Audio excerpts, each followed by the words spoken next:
욥기 1장 5절에서 12절입니다. 욥기 1장 5절에서 12절.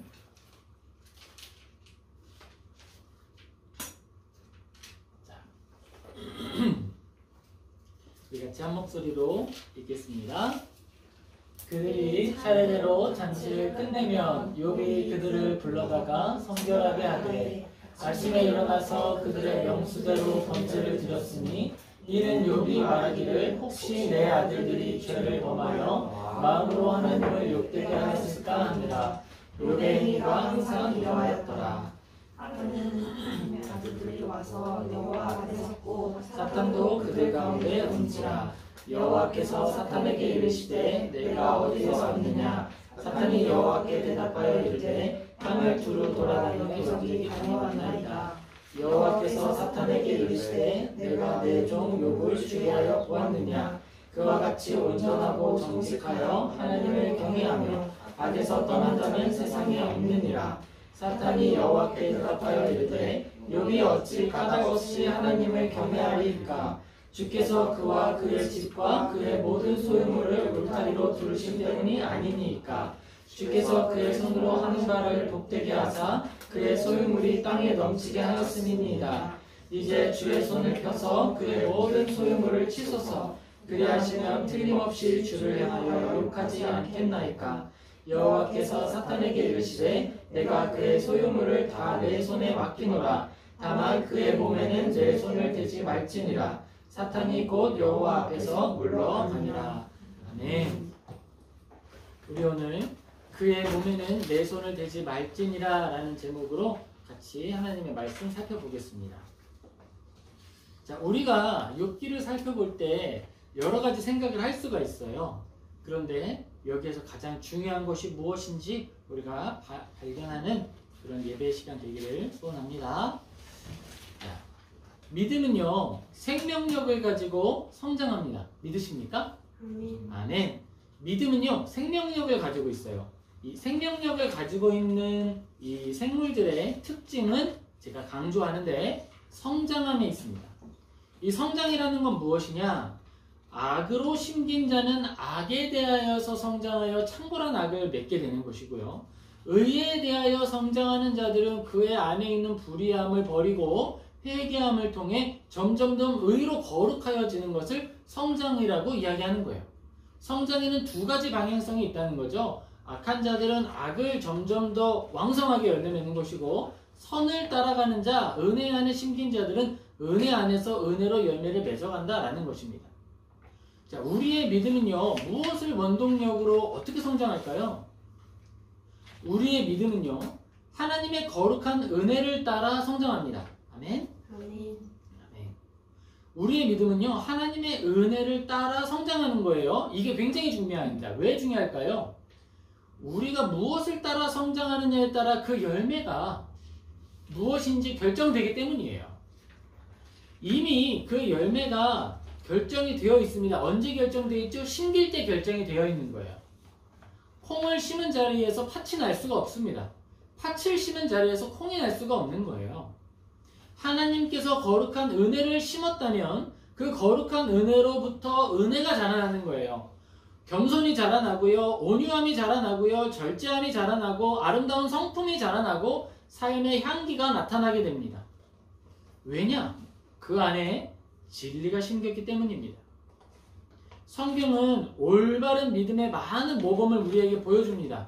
특별히 성경의 인물 중에서 이 욥은요, 성경을 통해 하나님이 증언하신 온전한 사람, 정직하여 하나님을 경외하는 사람, 악에서 떠난 사람이에요. 성경이 증언하고 있는 사람이에요. 대단하죠? 그런 욥에게 고난이 찾아옵니다. 그러니까 우리는 고난이 사람의 열매가 아니다 라고 하는 걸 욥을 통해 확인하는 거예요. 어떤 사람은 이렇게 말하거든요. 어려움이 찾아오지 않냐? 너 고난당하지 않았냐? 그러니까 너는 믿음이 없거나, 그러니까 너는 돌봄이 없는 것이다. 이렇게 말할 수 있어요. 왜냐하면 세상 사는 사람들 속에서 어려움을 겪는다는 건 뭐예요? 복이 없는 거죠. 복이 없다라고 하는 거예요. 그런데 은혜 안에서, 하나님의 말씀 안에서 욥은요, 오히려 의로운 자, 정직하여 하나님을 경외하는 자, 악에서 떠난 사람이기 때문에 고난이 찾아온다라고 이야기하면서 고난이 그가 누리고 있는 복의 척도가 아니다라고 하는 걸 우리에게 명확하게 이야기해 주고 있다. 욥의 삶을 인도하고 그의 부족함을 채우시는 하나님의 손길을 함께 생각하며 은혜 누리는 복된 성도님 되시기를 예수님의 이름으로 축복합니다. 아멘. 자, 우리는요 이제 새로운 설교 일정을 따라가고 있어요. 이 새로운 설교 일정은요 4월 첫 주에 준비가 되었고 이제 9월 말까지 진행이 되는 겁니다. 우리는 이제 신약까지 쭉 성경을 순서대로 보게 될 거예요. 그런데 욥은요 그 앞에서 우리가 마주하게 되는 어떻게 보면 레위기 다음의 위기죠. 레위기는 성경 읽기를 시작할 때 닥쳐오는 첫 위기죠. 그리고 그 다음의 위기가 바로 욥기예요. 어떻게 이런 일이 있을 수 있지? 우리가 이 욥을 잘 이해하여서 은혜 안에 소망을 잃지 않고 담대히 나아가는 저와 우리 모든 성도님 되시기를 예수님의 이름으로 축복합니다. 아멘. 우리 욥기 1장 5절 같이 읽겠습니다. 네, 1장 5절입니다. 그들이 차례대로 잔치를 끝내면 욥이 그들을 불러다가 성결하게 하되 아침에 일어나서 그들의 명수대로 번제를 드렸으니 이는 욥이 말하기를 혹시 내 아들들이 죄를 범하여 마음으로 하나님을 욕되게 하였을까 함이라. 욥의 행위가 항상 이러하였더라. 네. 우리가 욥기를 읽을 때 가장 먼저 해야 될 게 뭘까요? 욥기를 읽을 때요 가장 중요한 거는요 마음을 즐겁게 만드는 거예요. 마음을 즐겁게 만든다. 왜냐? 마음을 즐겁게 만들지 않으면요 우리가 관심 가져야 할 문제에 집중하기보다 내 감정적 문제에 더 집중하게 돼 있는 거예요. 그러니까 하나님 도대체 왜 이러시지? 하나님이 어떻게 이러실 수 있지? 하나님 선한 분이신가? 내가 지금 경험하고 있는 문제에 붙들려서 성경을 읽게 되면 잘못된 길로 빠지게 되는 거예요. 그러면 우리는 성경을 어떻게 읽어야 하느냐? 내가 하나님의 피조물이며 하나님은 전능하신 분이다라고 하는 사실, 그 반석 위에 서서, 그리고 예수 그리스도의 십자가가 나를 죄를 위하여 대신 죽으신 속죄의 제사였다라고 하는, 나를 사랑하시는 하나님이다라고 하는 믿음 위에 서서 성경을 읽어야 한다는 거예요. 몇 가지 질문을 한번 해볼게요. 하나님을 믿는다는 것이 뭘까요? 속으로 답해보세요. 하나님 믿는다는 게 뭐예요? 그리고 하나님을 믿는 우리가 누리는 복이 무엇입니까? 하나님을 믿는 것은요, 우리의 일상을 기쁨으로 살아간다라는 거예요. 기쁨으로 살아갈 원동력을 얻는 거예요. 이건요, 기독교가, 우리가 믿는 신앙이 종교적인 장치나 미신적이고 주술적인 도구로 쓰인다는 것이 아니에요. 기독교의 탁월함이 여기에 있습니다. 다른 종교들은요, 막 미신적이고 주술적인 도구나 장치들을 자꾸 필요로 하거든요. 그리고 그게 소모적이에요, 소모적. 뭔가 어떤 주술적 도구를 만들어도 그게 효과가 영원히 가는 것이 아니라 계속 바꿔줘야 되고, 효력이 떨어지면 다시 한번 충전해야 되고, 막 이런 방식이에요. 그런데 하나님이 우리를 사랑하신다라고 하는 이것은요, 변함이 없어요. 하나님이 우리를 창조하셨다라고 하는 이 사실은요, 변함이 없습니다. 기독교의 탁월함이죠. 나의 상황이나 상태, 내가 지금 놓여있는 어려움이나 기쁨, 내 감정이 종교를 뒤흔들지 않는다라는 거예요.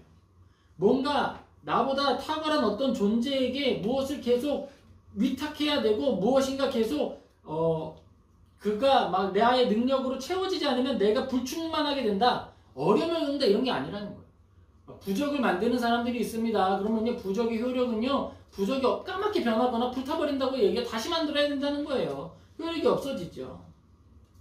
그리고 어떤 미신적 장치들은 어떻게 되죠? 다른 사람을 저주하는 방식으로 일을 이루어가게 된다라는 거예요. 그런데 교회는 아닙니다. 우리가 믿는 하나님 안에 있는 종교는 그런 게 아니에요. 원수를 사랑하고 이웃을 사랑하는 거예요. 사랑만이 오직 유일한 길입니다. 사랑을 추구하는 거예요. 그런데 이 사랑은 어떤 사랑이죠? 내가 기분 좋으면 사랑하고 기분 나쁘면 욕하고 이런 사랑인가요? 아니죠. 나의 기분이나 어떤 상황이나 환경에 변함없는 일관적인 사랑이에요. 이게 기독교의 탁월함입니다. 그리고 사람을 사랑하는 하나님의 사랑 또한 그렇습니다. 우리가 하나님께 절하고 하나님을 예배할 때에만 사랑해 주십니까? 아니죠. 내가 아직 죄인 되었을 때부터 하나님이 사랑하셨어요. 우리가 하나님 앞에 온전히 살아간다라고 하는 것은 하나님께로부터 받은 사랑을 받아 나아간다라는 거예요. 창조주 하나님을 믿는 참된 신앙은요, 우리 성도의 삶을요, 윤택하게 가꿉니다. 이 윤택하다는 표현은요, 삶의 자리에 이웃과 기쁨을 나눌 여유가 충분하게 나타난다는 거예요. 이웃에게 기쁨을 나누고 사랑을 나누는데 많이 가져서 나누는 게 아니에요. 부족한 중에 나누면서 감사합니다. 기뻐해요. 좋아해요. 그게 놀라운 점이에요. 나에게 찾아오는 예상 밖의 일들에 대해서 넉넉하게 대응할 여유가 생기는 것이 바로 믿음의 윤택함이에요. 아등바등하고 삶에 묶이고 계획에 묶이고 안 될까봐 조바조바하는 그런 게 아닙니다. 넉넉하게 이기는 거예요. 자신의 아집이나 명예에 묶이는 일도 없습니다. 왜요? 하나님이 말씀하시면 언제나 그게 옳으니까. 그리스도인의 마음 자세 중에 가장 정신적으로 평안을 누리게 되고 또 가장 우리의 영혼을 기쁘게 만드는 게 뭘까요? 하나님의 판결은요, 언제나 옳다는 거예요. 그리고 나에게 찾아온 모든 상황은요, 선하다는 거예요. 이건요, 내가 분별하는 게 아니라 이미 결정된 사실이에요. 하나님을 믿는 우리들은 그렇게 우리의 일생을 바라보는 거예요. 나에게 찾아온 모든 것이 이미 선하다. 우리 따라해볼까요? 나에게 찾아온 모든 일들이 이미 선하다. 네, 바로 그거예요.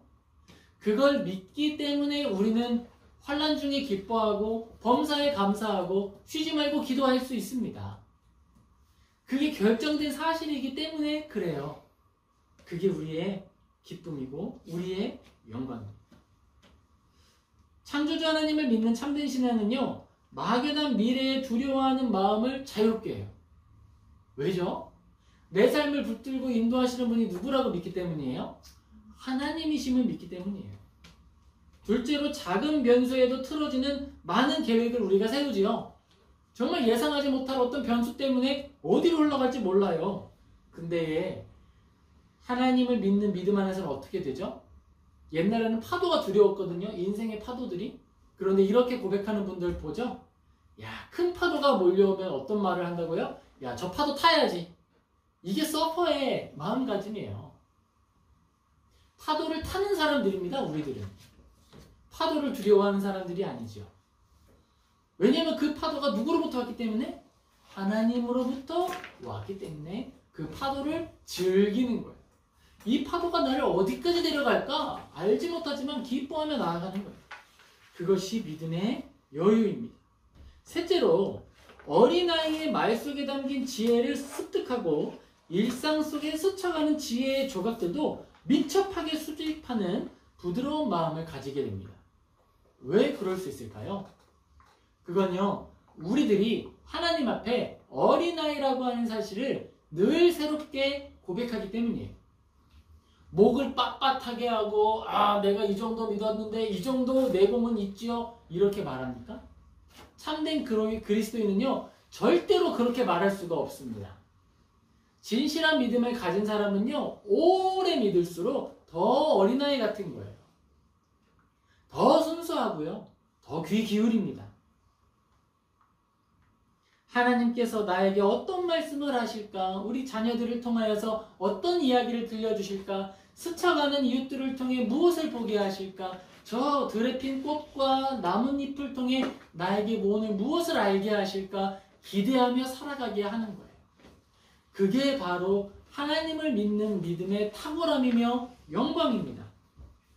그게 우리의 영광이에요. 지아야, 일로 와서 앉아.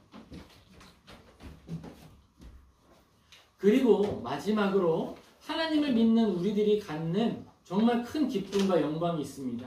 그것은요, 작은 연약함이나 내 안에 나타난 오류들에 대하여서 인정하고 수정할 수 있는 회개를 누리게 된다는 겁니다. 이게 무엇을 열매 맺을까요? 이 회개함이야말로 겸손을 열매 맺는 유일한 양분입니다. 우리가 말씀을 통해 나의 죄를 발견하지 못하고 나의 삶을 돌아보며 고쳐야 할 것들, 말씀 안에 성장해야 할 것들을 발견하지 못한다면 회개하지 못하고요. 회개하지 못하면 겸손해질 수 없습니다. 성령의 열매를 맺지 못하게 되는 거예요.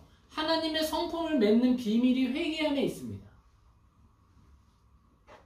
온유함이 없고 회개함이 없고 인내함이 없다면 그 신앙은 하나님께로부터 온 것이 아니고 또 하나님의 영광을 담아내지 못하는 거예요. 욥이 가지고 있었던 신앙은 어떤 신앙이었을까요? 욥의 신앙을 성경은요, 하나님을 경외하는 신앙이라고 부릅니다. 성경이 우리에게 이야기해 주는 거예요. 욥의 그 삶의 중심에는 하나님 앞에 거룩하게 살려고 하는 열정이 가득합니다. 우리 주아는요, 열정을 가지고 있어요. 어떤 열정을 가지고 있죠? 씨앗을 봐라. 씨앗이 피어나게 만들겠다는 열정을 가지고 있어요. 벌레를 발견하겠다는 열정을 가지고 있어요. 우리 재한은 어떤 열정을 가지고 있죠? TV를 보겠다는 열정을 가지고 있어요. 우리 집에서 가장 먼저 일어나서 리모컨으로 TV를 켜는 사람, 청직이죠, 청직. TV의 청직이. 그게 바로 재한이에요.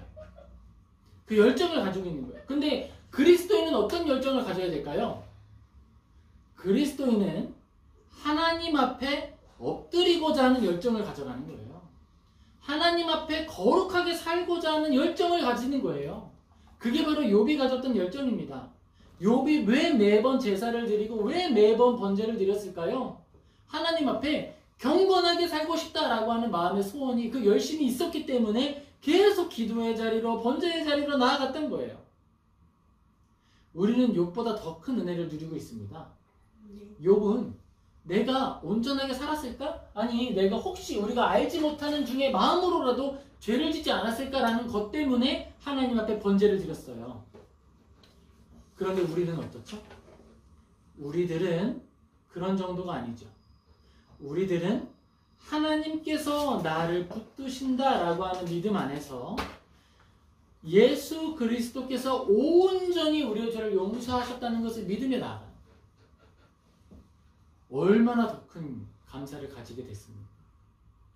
욥은 알지 못하는 중에 두려움으로 제사를 드렸다면 우리는 어떤 기쁨과 감사로 제사를 드리게 될까요? 욥이 드렸던 번제의 도구, 번제의 재료, 그 재료들은요, 어떤 의미에서는 욕되게 하였을까 하는 염려일 수 있겠죠. 그가 가지고 있는 어떤 불순물일 수 있는 거예요. 그런데 우리는요, 두려움으로 예배드립니까? 기쁨으로 예배드립니까? 기쁨으로 예배드립니다. 왜 그걸 우리가 알 수 있을까요? 어떻게 알 수 있을까요? 우리는 토요일에 예배드리지 않죠? 부활의 첫날 주일에 예배를 드립니다. 그것은 감사가 우리의 예배의 기초가 되기 때문이에요. 부활의 예수님을 기념하고 기뻐하고 감사하며 드리는 예배이지 돌아가신 예수님을 슬퍼하며 드리는 예배가 아닙니다. 우리는 기쁨으로 드리는 예배로 나아가는 거예요. 그게 우리가 욥보다 더 탁월한 이유인 거예요. 욥기 1장 5절에 이렇게 기록되죠. 나의 아들들이 죄를 범하여 마음으로 하나님을 욕되게 하였을까 하여서 이렇게 번제를 드리게 되었다. 그런데 탁월함이 있죠. 여기에도요. 욥은요, 나타낸 죄에 대해서만 회개하는 게 아니에요. 어떤 죄를 회개하죠? 마음의 죄까지도 회개해야 한다라는 의식을 가지고 있어요. 여러분, 이거 대단히 중요한 겁니다. 그리스도인은요, 완전함을 향해 나아가는 거죠. 물론 우리의 삶도 불완전합니다. 그런데 우리가 회개해야 하는 영역은 어디까지 회개하는 거예요? 내 마음에 피어난 죄까지도 회개하는 거예요. 우리가 회개하는 그 회개의 영역은 거기인 거예요.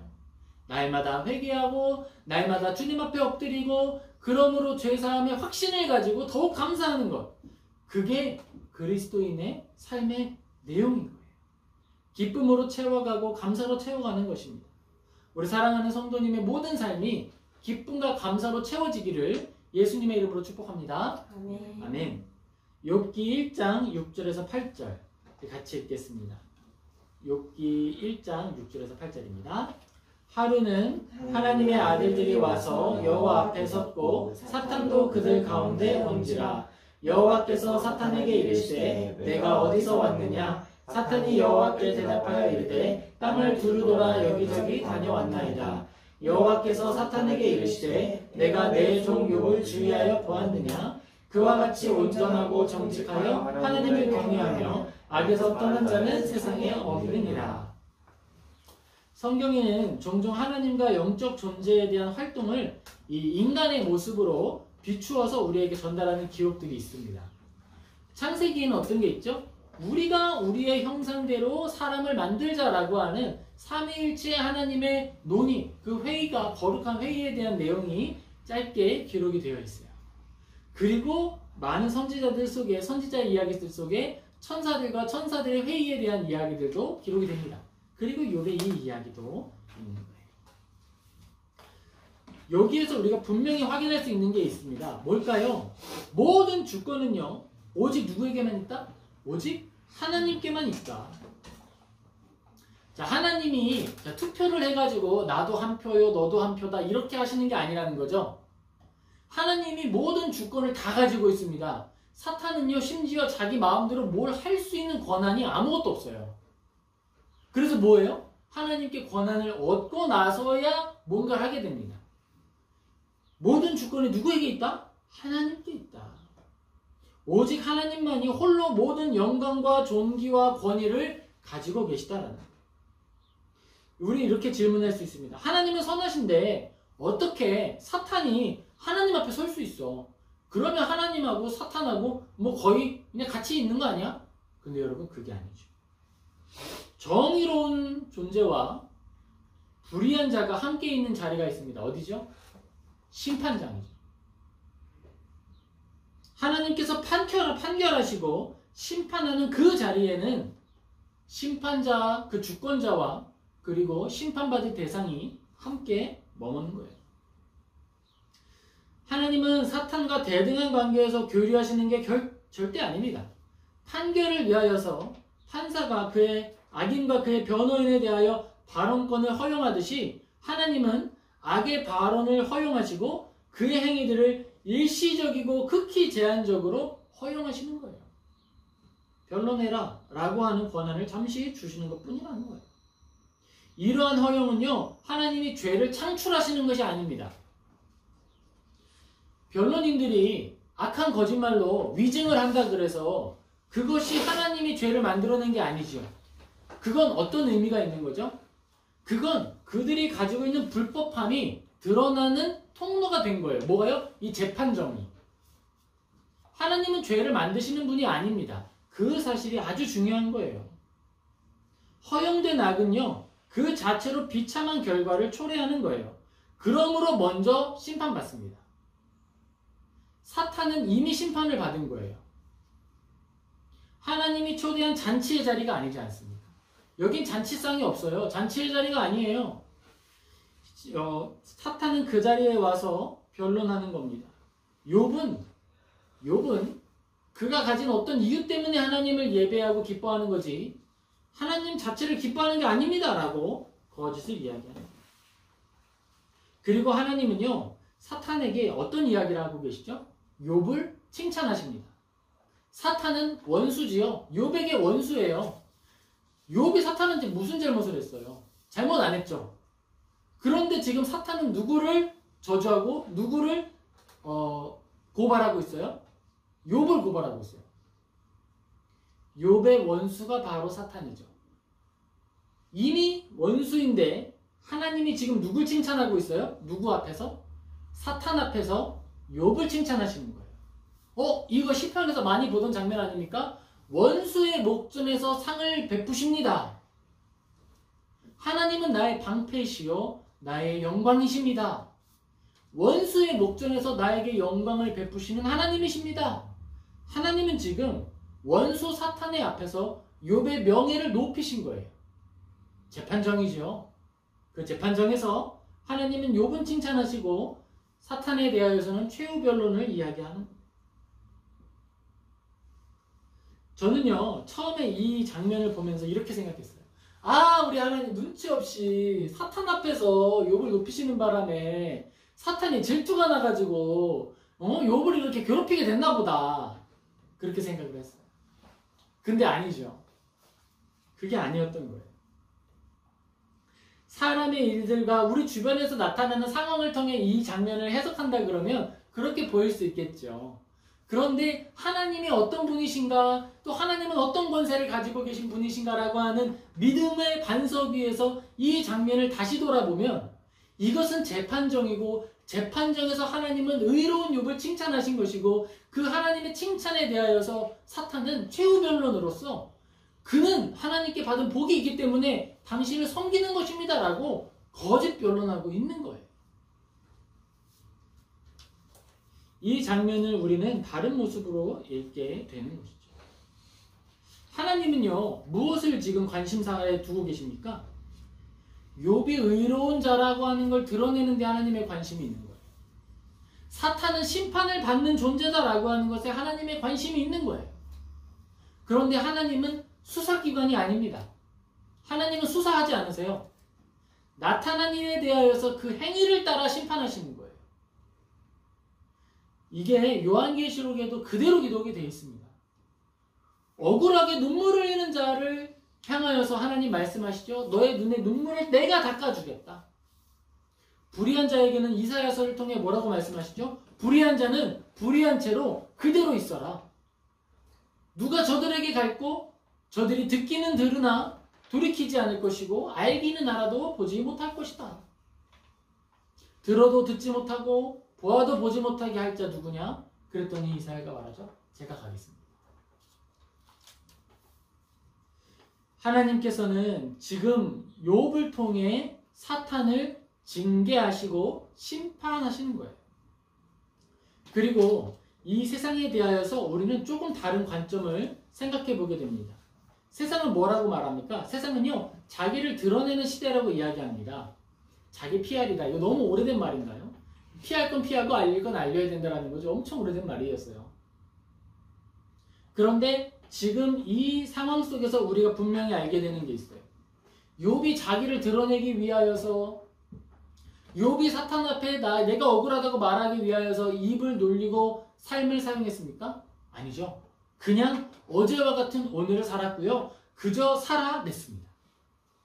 그랬더니 그의 변론인과 그의 판결자가 누가 되어주셨죠? 하나님이 되어주시는 거예요. 이거예요.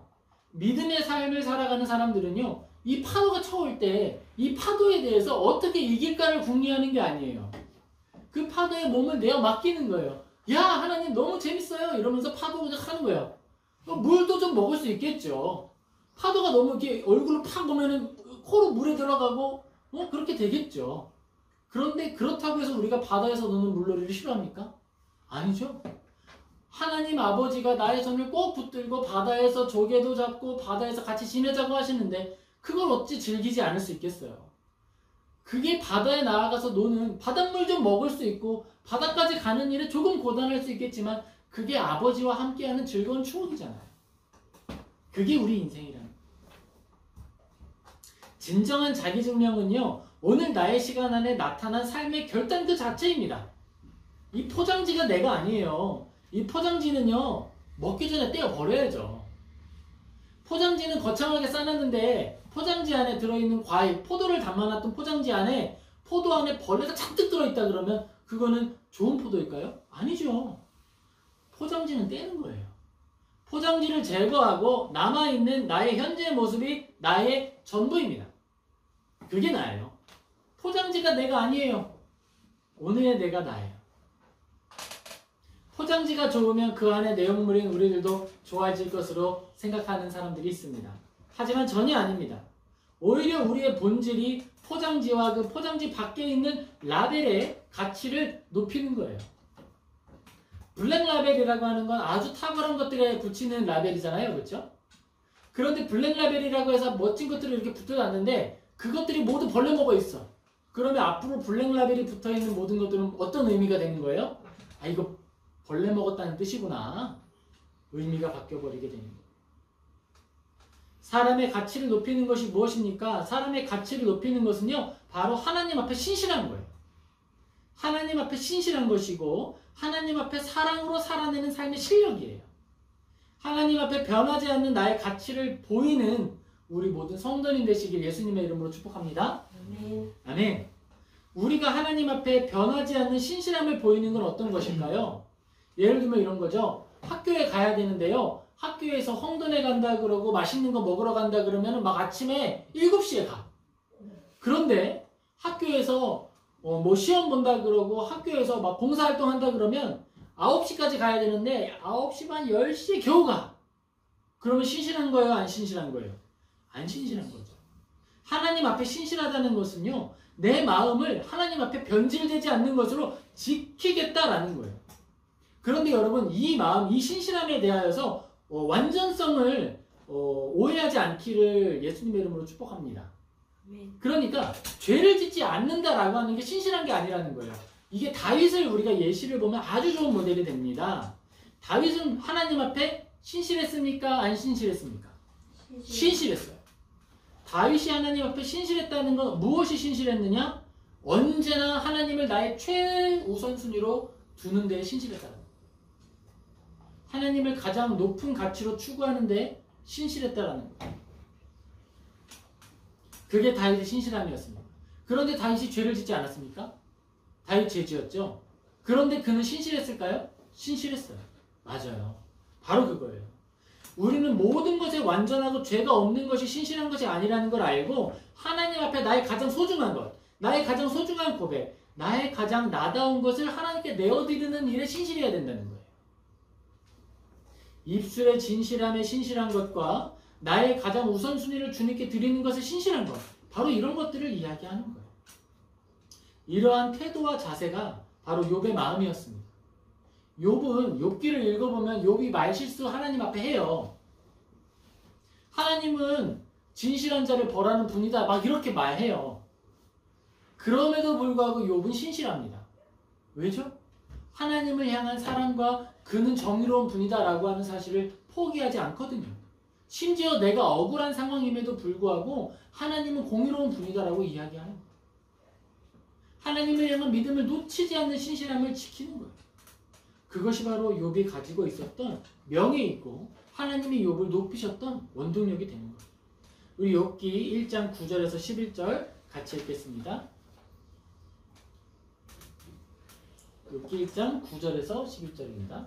네, 시작. 사탄이 여호와께 대답하여 이르되 욥이 어찌 까닭없이 하나님을 경외하리까? 주께서 그의 질서와 그의 모든 소유물을 울타리로 두르신 때문이 아니니까. 주께서 그의 손으로 하는 바를 복되게 하사 그의 소유물이 땅에 넘치게 하셨습니다.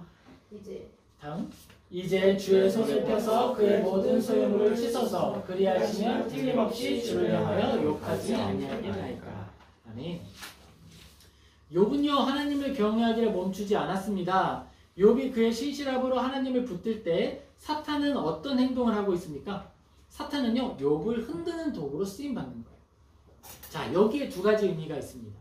먼저는요, 욥이 살아가는 삶이 얼마나 진실한가를 드러내는 도구로 사탄이 쓰임받는 거예요. 그리고요, 욥이 쓰임받는 방법이 있는데요. 욥은요, 사탄의 이 말이 얼마나 거짓된 것인가를 드러내는 데 도구로 쓰이는 거예요. 상호 쓰임받는 도구가 되는 겁니다. 사탄이 도전장을 내밉니다. 하나님이 높이신 욥의 명예에 대하여서 도전장을 내미는 거예요. 사탄의 능력은요, 어때요? 욥보다 뛰어납니까? 욥보다 낫습니까? 욥보다 더 많은 권한을 가지고 있지요. 돌풍도 불러일으키고 막 강도들도 일으키고 그러잖아요. 사탄이 가지고 있는 능력은요, 욥보다 탁월한 것으로 보여요. 욥이 하지 못하는 것들을 사탄은 할 수 있습니다.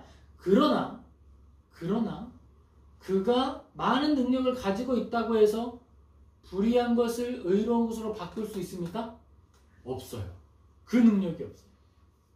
살아계신 하나님 앞에서 능력이 많고 적음이 승리를 만드는 도구가 아니라는 거예요. 능력이 많다, 이게 승리를 만드는 것이 아니라 하나님 앞에 어떻게 살아가느냐가 승리를 만드는 거예요.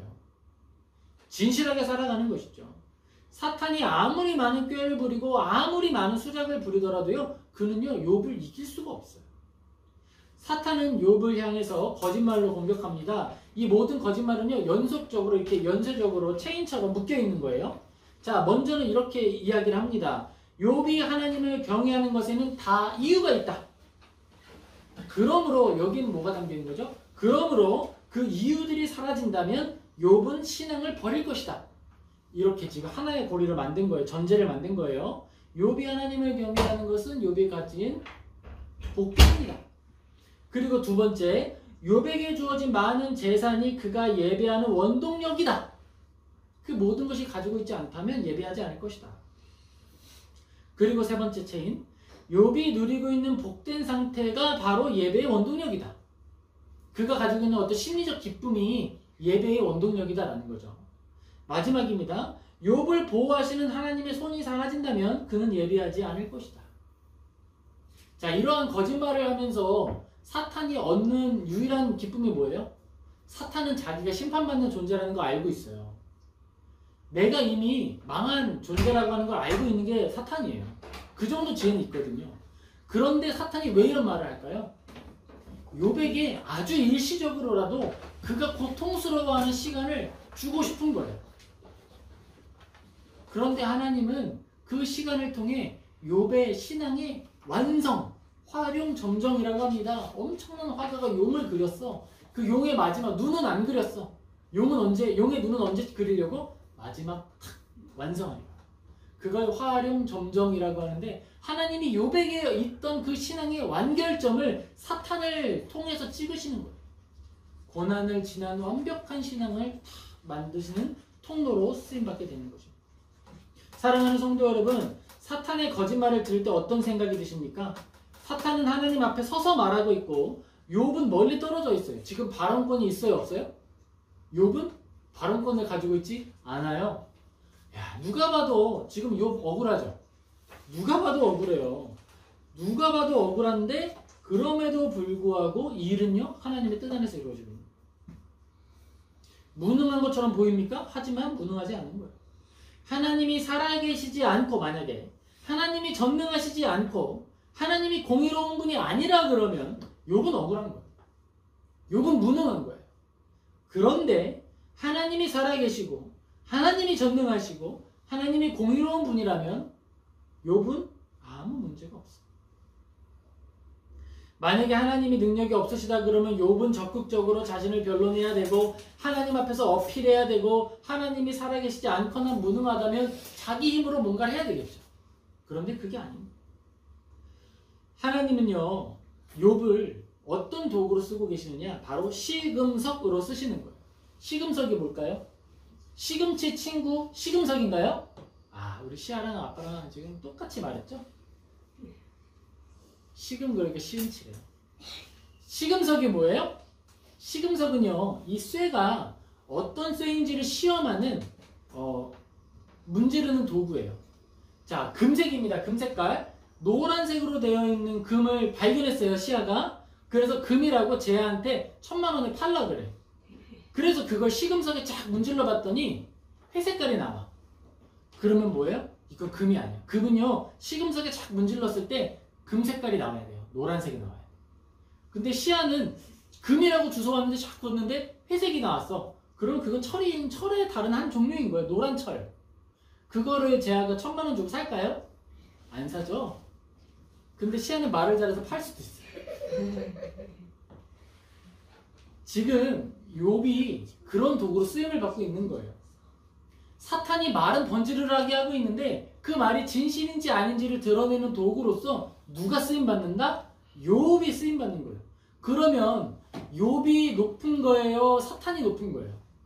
능력을 따라서는 사탄이 더 많은 능력을 가지고 있는 것처럼 보여요. 그런데 실제로 이 사건을 통해 진실이 드러나고 있는 통로는 뭐냐? 도구는 뭐냐? 바로 이 금, 이 시험을 받는 도구는 사탄이 되는 거예요. 그가 의로운가 불의한가가 욥을 통해 드러나게 되는 거예요. 의인의 고통은요 증명의 수단입니다. 아무리 화려하게 재련되고 아무리 멋진 공예품으로 만들어졌더라도 그것이 시금석을 통해 금이라고 검증되지 않는다면 그것은 온전한 금세금품이 아닌 거예요. 하나님은 원수의 목전에서 상을 베푸시고 악한 원수의 칼로 사탄을 치십니다. 믿음의 사람들은 하나님의 손길을 신뢰하며 그저 오늘의 한 걸음을 걸어가는 거예요. 그거면 충분한 거예요. 우리 욥기 1장 12절 같이 읽겠습니다. 여호와께서 사탄에게 이르시되 내가 그의 소유물을 다 내 손에 맡기노라. 다만 그의 몸에는 내 손을 대지 말지니라. 사탄이 곧 여호와 앞에 물러가니라. 아멘. 여러분 이겁니다. 하나님이요 사탄에게 권한을 주시는 것 같은데요 절대 주시지 않는 권한이 있어요. 그를 보호하는 하나님의 그 권한만큼은 절대 놓지 않으십니다. 욥을 만들어내는 욥이 가지고 있는 탁월함, 그가 가지고 있는 신앙의 신실함은 그가 가진 재물도 아니요, 그가 가진 부유함도 아니요, 그가 가진 명예도 아니라는 거예요. 바로 그 욥 자체가 하나님 앞에 가장 아름답고 신실한 믿음의 사람이라는 걸 하나님이 증언하시는 것이고 그를 보호하신다는 거예요. 우리가 파도가 쳐올 때 그 파도를 즐길 수 있는 이유 뭐 있어요? 안전조끼, 이 생명, 구명조끼를 입기 때문이에요. 내가 물에 빠지더라도 나를 위해 달려올 세이프가드, 라이프가드가 있기 때문이라는 사실을 믿기 때문에 바다를 즐길 수 있는 거예요. 어린아이가, 우리 주아가 바다를 무서워해요. 그런데 무서워함에도 불구하고 바다에 가서 아빠 손을 잡고 물에 들어갈 수 있는 이유는 뭐예요? 아빠가 내 발이 물 아래 닿지 않지만 아빠가 나를 붙들고 있다는 사실을 믿기 때문에 그 깊은 바닷속에서도 평안함을 누릴 수 있는 거예요. 바로 그겁니다. 하나님은 살아계십니다. 여러분 우리는 이 사실을 믿기 때문에 감사할 수 있는 거예요. 이 사실을 믿기 때문에 기뻐할 수 있는 거예요. 하나님이 완전하시고 선하시고 불변하신다는 사실을 믿기 때문에, 공의로우시다라고 하는 사실을 믿기 때문에 우리는 이 욥기를 기쁨으로 읽을 수 있는 거예요.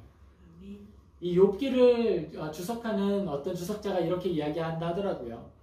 그 후에 욥이 다시 복을 받는 장면이 기록되어 있지만 사실상 그 복은 욥에게 충분하지 않다.